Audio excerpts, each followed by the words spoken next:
अभ्यास करून कोणाचं भलं झालंय असं म्हणणारे तुम्हाला खूप लोक भेटतील। चला तुम्हाला सांगतो आणि त्यांनाही सांगतो की 10वी नंतर कोणकोणत्या करिअरच्या संधी तुमच्यासाठी उपलब्ध आहेत आणि कोणकोणते जॉब तुम्हाला ॲज सून ॲज पॉसिबल भेटू शकतात। तर 10वी नंतर लगेच तुमचे पर्सेंटेज चांगले असतील तर तुम्हाला लगेच सेंट्रल गव्हर्नमेंटचा जॉब लागतो, तो म्हणजे पोस्ट ऑफिसचा। दुसरा जो सगळ्यात मोठा याच्यात ऑप्शन आहे तो म्हणजे डिफेन्समध्ये। डिफेन्समध्ये तुम्हाला जे काही आता सध्या चालू आहे अग्निवीर वगैरे, त्याच्यामध्ये तुम्हाला लगेच हे होऊ शकतं, तुम्ही त्याची भरती देऊ शकता।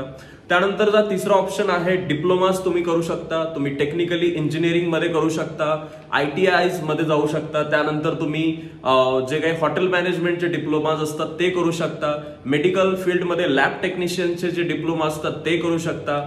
आणि या सगळ्या जॉब्सचा जो टेन्युअर असतो म्हणजे या कोर्सेसचा टेन्युअर असतो खूप कमी असतो आणि लगेच त्याच्यामध्ये जॉब पण मिळतात।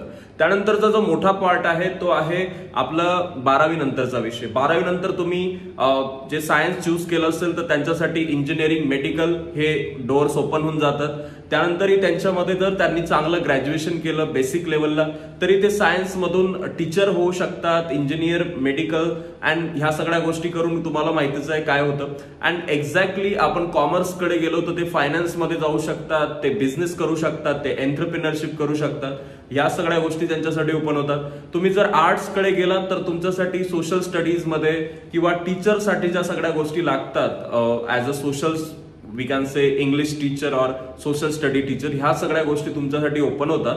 आणि आर्ट मध्ये पण ग्राफिक डिझायनिंग हे सगळे कोर्सेस वगैरे जर तुम्ही केले तर यामध्ये खूप चांगले जे जॉब्स आहेत ते पुढे अवेलेबल आहेत। तर अभ्यास करा, ह्या सगळ्या गोष्टी तुमच्यासाठी पुढे वाढून ठेवलेल्या आहेत, ग्रॅब करायच्या तुम्हाला त्या। All the best.